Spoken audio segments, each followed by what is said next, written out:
Saudara-saudari, selamat berjumpa, selamat bertemu lagi di dalam ibadah kita secara online. Dan saya percaya bahwa setiap pribadi kita dalam keadaan yang baik dimanapun kita berada. Amin. Dan sebelum kita mendengar kebenaran firman Tuhan, kita akan mengambil perjamuan kudus. Mari kita menyediakan hati kita untuk perjamuan kudus pada pagi hari ini. Dan mari kita datang kepada Tuhan. Haleluya. Allah Bapa kami yang dalam surga, kami berterima kasih untuk kesempatan ini, di mana kami sekali lagi diperingatkan tentang kasih-Mu, tentang pengorbanan-Mu Tuhan, di mana Engkau telah mati di atas kayu salib bagi kami. Dan pada hari yang ketiga, Engkau telah bangkit daripada kubur dan Engkau hidup untuk selama-lamanya. Oleh sebab itu Tuhan, kami ada harapan dalam apapun keadaan kami. Pada saat ini Tuhan, kami ada harapan. Kami akan mengalami kemenangan di dalam Engkau. Dan dalam kami mengambil perjamuan kudus ini Tuhan, jika ada di antara kami yang dalam kelemahan tubuh, yang sedang sakit, kami tuntut dan istiharkan bahwa mereka akan disembuhkan di dalam nama Tuhan Yesus Kristus. Apapun keperluan anak-anak-Mu Tuhan, Engkau akan menolong mereka, Engkau akan menjawab setiap doa-doa mereka. Karena Engkau Tuhan yang hidup, yang mendengar setiap permohonan anak-anak. Terima kasih Tuhan. Terima kasih. Berkati setiap pribadi kami. Terpujilah nama-Mu, dalam nama Tuhan Yesus Kristus kami sudah berdoa. Amin.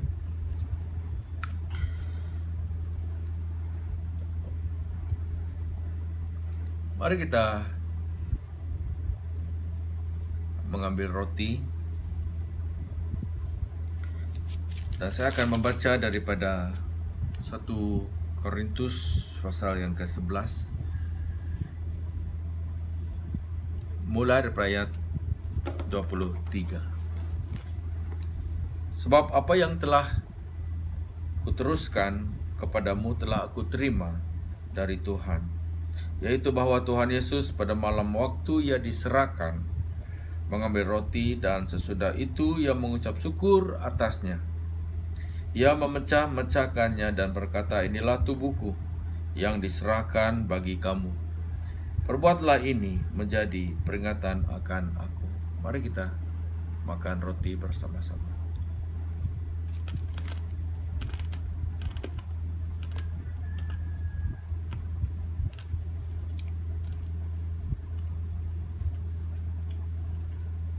Mari kita angkat cawan. Demikian juga yang mengambil cawan sesudah makan, lalu berkata, cawan ini adalah perjanjian baru yang dimeteraikan oleh darahku. Perbuatlah ini setiap kali kamu meminumnya, menjadi peringatan akan aku. Mari kita minum bersama-sama. Haleluya Tuhan. Oh, terima kasih Bapa. Terima kasih untuk kesempatan ini, di mana kami dapat bersama-sama mengambil perjamuan kudus ini. Terima kasih, dimanapun kami berada, kami bersatu dalam kasih-Mu. Kasih-Mu Tuhan, yang ada dimanapun kami berada, kami dapat merasakan kebaikan-Mu, kasih-Mu. Dan saya berdoa Bapa, sebentar kami akan mendengar kebenaran firman-Mu, biar Engkau yang akan terus berbicara kepada kami. Firman-Mu Tuhan adalah makanan rohani bagi kami, yang menguatkan iman kami, yang meneguhkan kami Tuhan, memberi kami kekuatan yang baru, kesegaran yang baru. Kami memerlukan Engkau dalam kehidupan kami. Terima kasih Bapa. Terpujilah nama-Mu, di dalam nama Tuhan Yesus Kristus kami sudah berdoa. Amin.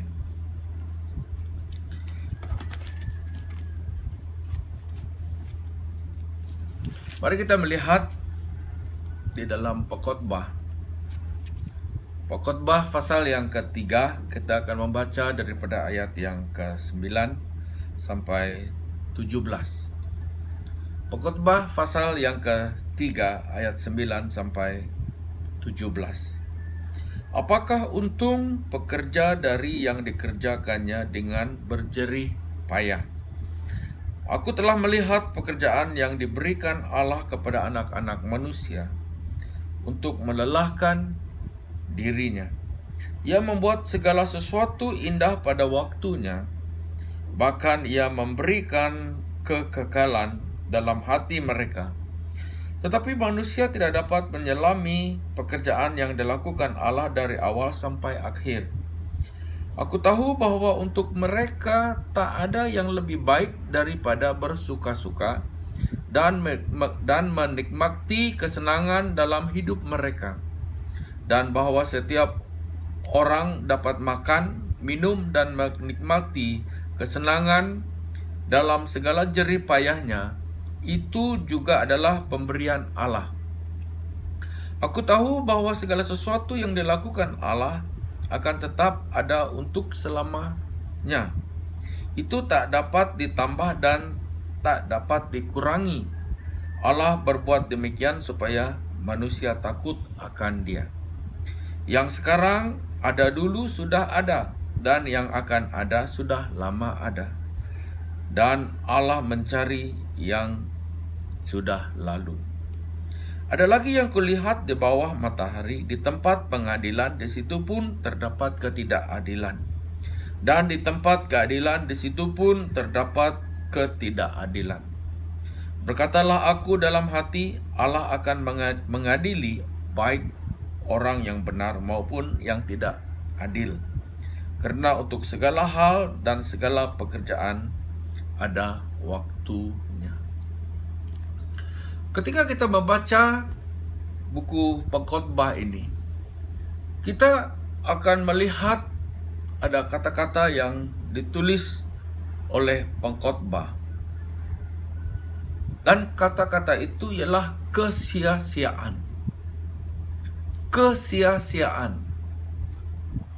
Contoh di dalam pasal 4 ayat 7, dia berkata, aku melihat lagi kesia-siaan di bawah matahari. Dan dalam ayat firman Tuhan yang kita dengar, yang kita baca sebentar tadi, kita juga melihat dia berkata bahwa pekerjaan manusia itu adalah sesuatu yang berjerih payah, yang melelahkan, dan kata-kata yang seperti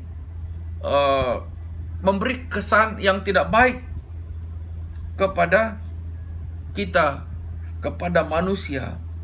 Dan dia berkata ada ketidakadilan, ada kekurangan. Dan ketika kita membaca pengkhotbah ini, kita akan melihat seolah-olahnya bahwa kehidupan kita di dunia ini adalah sesuatu yang tidak ada makna.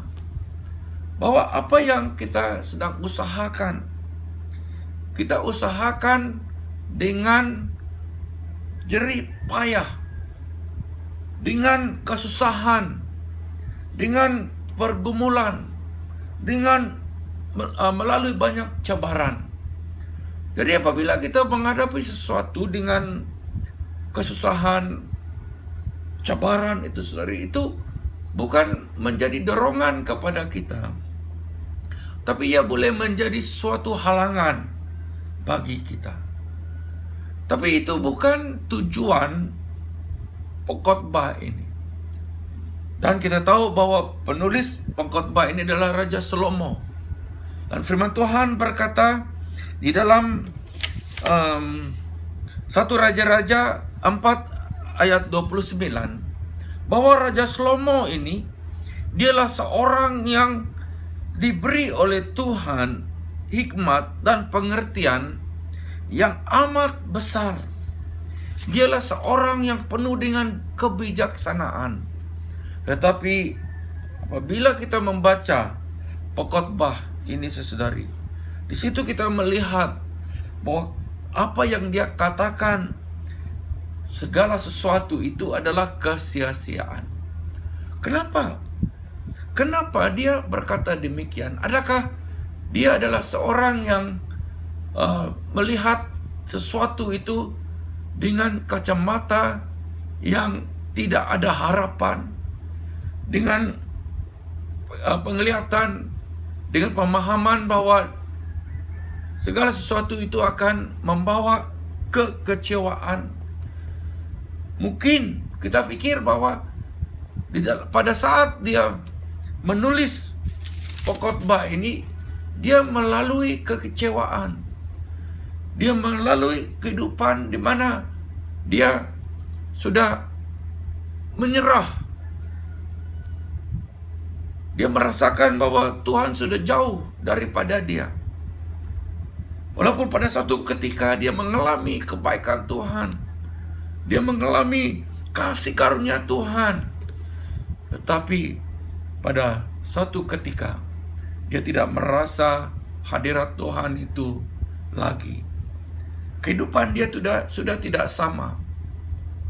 Saudara, mungkin dalam kehidupan kita juga kita melalui situasi yang seperti itu, di mana kita merasakan bahwa dulu saya sangat kuat di dalam Tuhan, saya rajin pergi ke gereja, saya rajin membaca firman Tuhan, saya rajin berdoa, saya ada kerinduan untuk bersama, untuk mencari wajah Tuhan. Tetapi sekarang kita rasakan bahwa kita sudah jauh daripada Tuhan. Dan kita merasakan bahwa apa yang saya lakukan itu adalah sia-sia, tidak ada gunanya. Apa yang saya usahakan itu tidak akan membawa apa yang saya inginkan, apa yang saya impikan. Tapi itu bukan tujuan, itu bukan maksud Raja Salomo menulis pengkhotbah ini, saudari. Tapi dia mau kita berpikir, dia mau kita merenungkan kehidupan kita, dia mau kita merenungkan maksud kehidupan kita. Itu yang lebih penting, saudari. Ada ketikanya kita perlu merenungkan tentang kehidupan kita.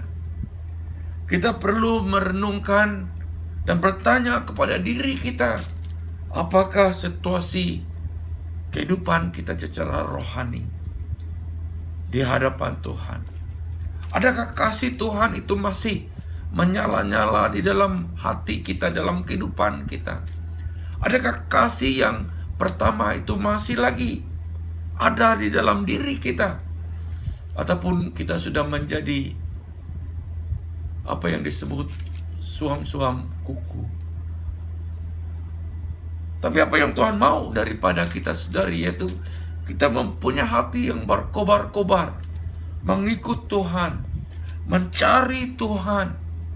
Dan kalau kita ada kerinduan untuk mencari Tuhan, untuk mengikut Tuhan, ada kerinduan untuk dekat kepada Tuhan melalui doa, melalui membaca firman-Nya.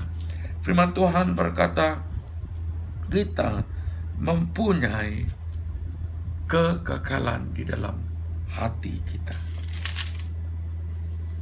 Tuhan yang telah meletakkan kekekalan itu dalam hati kita. Firman Tuhan berkata di dalam ayat 11, Ia membuat segala sesuatu indah pada waktunya, bahkan Ia memberikan kekekalan dalam hati mereka. Kalau kita mempunyai kerinduan untuk membaca firman Tuhan, untuk mencari Tuhan, ada kerinduan untuk melakukan kehendak Tuhan, saudari, kita puji Tuhan. Kita puji Tuhan, kita berterima kasih, bersyukur kepada Tuhan, sebab Tuhan yang telah meletakkan keinginan itu dalam hati kita, sebab Dia telah meletakkan kekekalan itu dalam hati setiap anak-anaknya. di dalam hati setiap orang-orang yang percaya kepadanya. Dan firman Tuhan berkata bahwa karena dialah yang telah memulakan iman kita, dan dia juga yang akan memastikan bahwa kita dapat sampai ke akhir penamat di dalam kehidupan kita. Buat Tuhan yang memastikan. Maksudnya saudari, kadang-kadang kita merasa lelah, kadang-kadang kita merasakan kita tidak mampu, kadang-kadang kita merasakan kita mau berhenti untuk mengikut Tuhan. Tapi di saat kita ingin menyerah, di saat kita merasakan bahwa kita tidak mampu, di saat itu Tuhan datang. Dia menolong kita, mengangkat kita. Dia membawa kita. Ada satu cerita. Ini tentang seorang yang dia ada mimpi, dia bermimpi. Dalam mimpinya itu, dia berjalan bersama dengan Tuhan Yesus. Dan mereka berjalan di tepi pantai. Dan ketika dia berjalan bersama-sama dengan Tuhan Yesus, itu di dalam penglihatan, dalam mimpinya, dia melihat ada dua pasang tapak kaki di atas pasir tersebut. Dan ketika dia merenungkan hal itu, saudara, dia melihat bahwa sepanjang kehidupan dia masa hidupnya senang, hidupnya baik. Dia melihat ada dua pasang tapak kaki. Satu ialah kaki Tuhan Yesus, tapak kaki Tuhan Yesus. Satu ialah tapak kaki dia.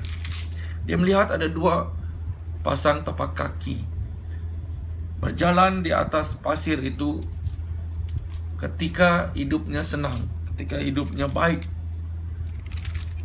Tapi pada ketika hidupnya tidak baik, dia melalui kesusahan, dia melalui kekurangan, kehidupan yang mencabar, dia hanya melihat satu pasang tapak kaki di atas pasir tersebut. Lalu dia bertanya kepada Tuhan Yesus, Tuhan, kenapa ketika saya di dalam kesusahan,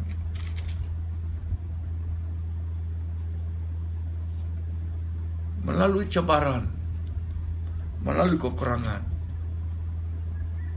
Engkau meninggalkan aku?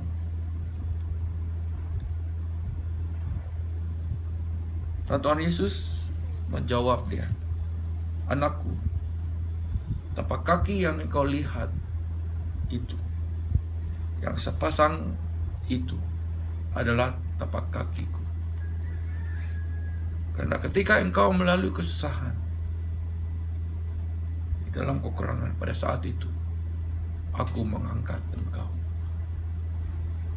Jadi saudara-saudari, Tuhan tidak pernah meninggalkan kita.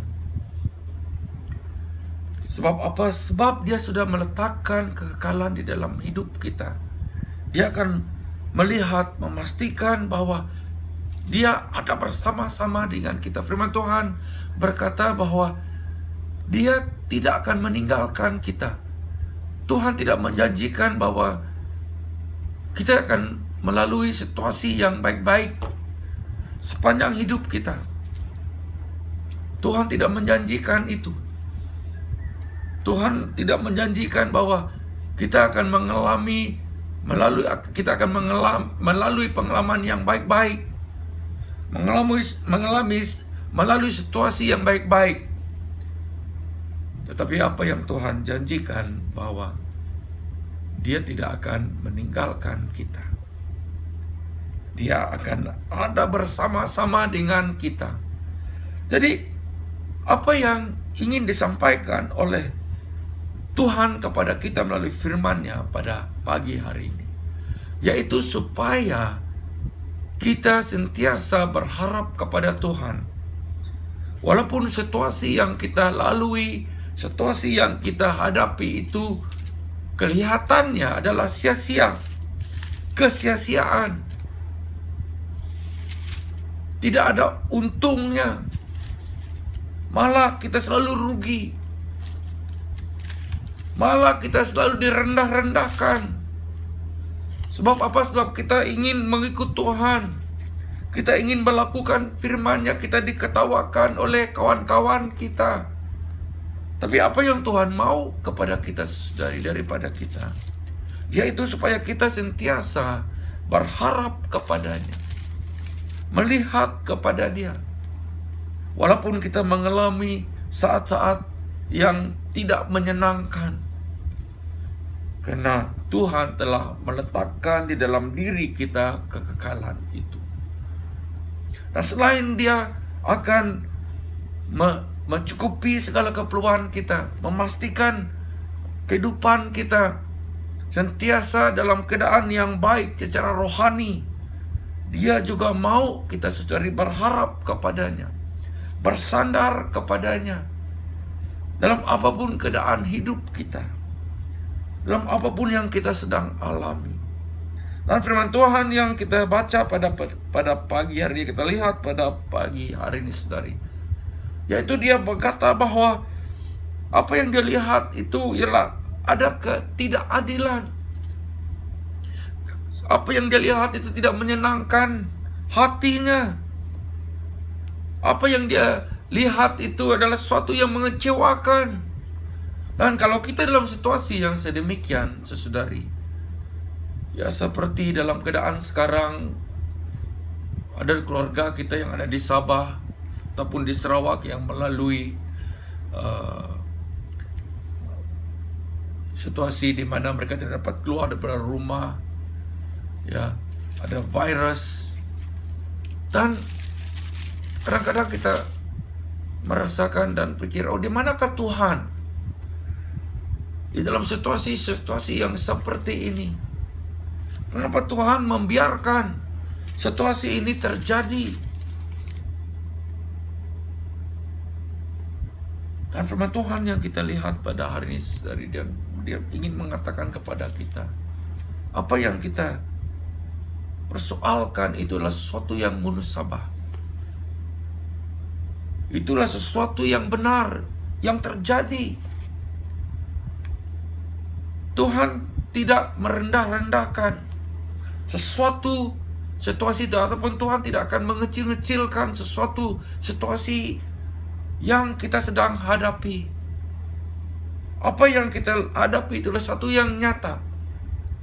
Tetapi Tuhan ingin kita mengatasi situasi itu, mengatasi masalah itu dengan Dia, bersama-sama dengan kita. Dan contoh yang kita dapat lihat saudari ialah ketika Daud, dia berhadapan dengan Goliat. Goliat ada di hadapannya. Goliat adalah seorang yang besar, dia adalah seorang gergasi. Dan Daud adalah hanya seorang budak. Goliat dia datang dengan alat peperangan, dengan perisai yang besar, dengan senjata yang tajam, tombak yang tajam. Tetapi Daud datang melawan dia dengan hanya percaya kepada Tuhan. Percaya kepada Tuhan. Kalau kita membaca tentang kisahnya dari di mana Daud membunuh Goliat itu, walaupun Goliat itu adalah seorang yang besar, seorang gergasi, Tuhan tidak berkata kepada Daud, oh dia itu adalah orang yang kecil saja. Tetapi apa yang ada di hadapannya adalah sesuatu yang besar. Tapi dalam dia berhadapan dengan gergasi itu, Tuhan ada bersama-sama dengan dia. Dan hanya dengan menggunakan satu batu yang kecil, yang melontarkan, menggunakan alat, melontarkan batu itu. Dan batu itu terkena kepala Goliat. Dan dia rebah, dia kemudian dibunuh oleh Daud. Kepalanya dipenggal. Saudari, yang menunjukkan kepada kita di dalam kita mengalahkan masalah yang kita hadapi itu, bahwa Tuhan ada bersama-sama dengan kita. Dialah Tuhan yang memberi kita kemenangan. Sebab itu mari kita berharap kepada Dia, memandang kepada Dia, bukan kepada kekuatan kita, bukan kepada kemampuan kita, tetapi mari kita berharap kepada Tuhan. Apabila di dalam hati kita ada kekekalan itu, saudari, ketika kita melalui situasi, apapun situasi dalam hidup kita, baik yang menyenangkan ataupun yang tidak menyenangkan, karena ada kekekalan di dalam hati kita, kita bukan saja berharap kepada Tuhan, tetapi kita akan melalui situasi itu dengan kesyukuran kita kepada Tuhan. Kita akan bersyukur kepada Tuhan. Kita akan berterima kasih kepada Tuhan. Walaupun kadang-kadang kita tidak tahu kenapa hal itu terjadi kepada kita, tapi kita tetap bersyukur kepada Tuhan, berterima kasih kepada Tuhan. Sebab kita tahu bahwa dalam segala sesuatu yang kita lalui itu akan membawa kebaikan kepada kita, karena kita mengasihi Tuhan. Karena ada kekekalan di dalam hati kita, saudari. Tuhan yang meletakkan kekekalan itu, di mana kita merasakan kasih Tuhan. Kita akan mengalami kasih Tuhan itu. Karena kita mengalami kasih Tuhan itu, kita akan sentiasa bersyukur kepada Tuhan. So, kita tahu apapun yang terjadi kepada kita itu, Tuhan itu tetap baik, tetap mengasihi kita, dan kita akan bersyukur kepadanya. Mari kita bersyukur kepada Tuhan pada hari ini. Bersyukur di atas apa yang kita sedang lalui. Bersyukur kepada setiap apa yang Tuhan telah beri kepada kita. Ada satu pepatah bahasa Inggris yang berkata, "Don't count your bruises, but count your blessings." Yang bermaksud, jangan kita mengira kelukaan kita, tetapi mari kita mengira setiap berkat-berkat yang Tuhan telah beri di dalam kehidupan kita. Dan itu yang boleh kita lakukan, saudari. Kalau kita kira berkat-berkat Tuhan di dalam kehidupan kita banyak sekali, tetapi kebiasaannya adalah orang-orang akan hanya melihat perkara-perkara yang tidak baik yang mereka alami. Yang baik-baik itu mereka sudah lupa. Tapi apa yang Tuhan mau daripada kita, yaitu kita bersyukur kepada Tuhan dan sentiasa bersyukur kepadanya. Pengkhotbah mengakhiri khotbahnya yang terdapat di dalam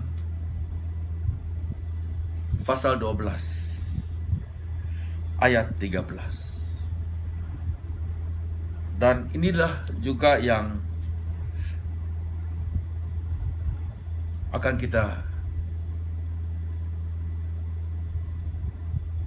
lihat pada pagi hari ini sebagai penutup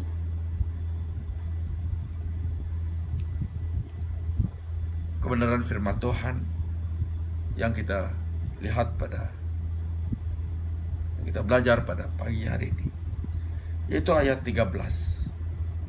Pengkhotbah 12 ayat 13, dia berkata, akhir kata dari segala yang didengar ialah, takutlah akan Allah dan berpeganglah pada perintah-perintahnya, karena ini adalah kewajiban setiap orang. Karena Allah akan membawa setiap perbuatan ke pengadilan yang berlaku atas segala sesuatu yang tersembunyi, entah itu baik, entah itu jahat. Saudara-saudari, karena kekekalan itu ada dalam hati kita, mari kita terus berpegang kepada perintah-perintah Tuhan.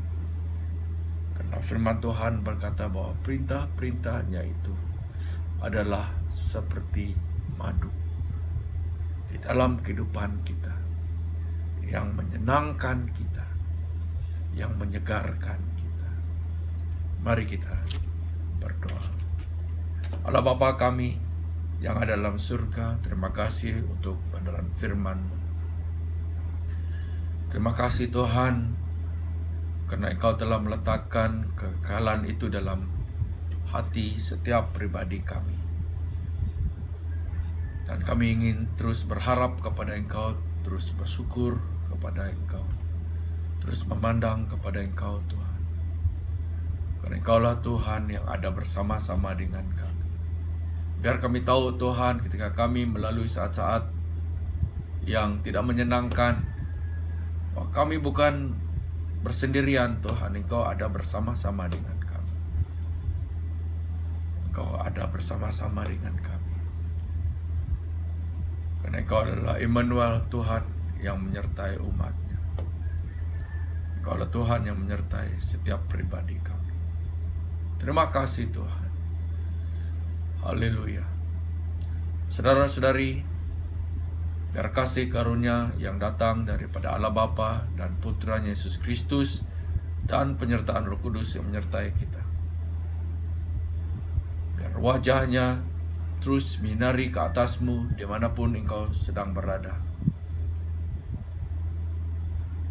Baik ketika engkau duduk ataupun berdiri, baik ketika engkau berjalan ataupun sedang memandu, baik di tempat kerjamu, baik ketika engkau berada di dapur sedang masak, biar wajah Tuhan terus menyinari ke atasmu. Karena Tuhan mengasihi engkau. Dan Dia adalah Tuhan yang ada bersama-sama dengan engkau. Terima kasih Tuhan untuk ibadah kami pada hari ini. Untuk penyertaan-Mu Tuhan daripada permulaan ibadah kami sampai akhirnya. Kau terus memberkati setiap anak-anak-Mu, memberkati setiap pribadi kami. Terima kasih, terpujilah nama-Mu. Di dalam nama Tuhan Yesus Kristus kami sudah berdoa. Amin. Tuhan memberkati.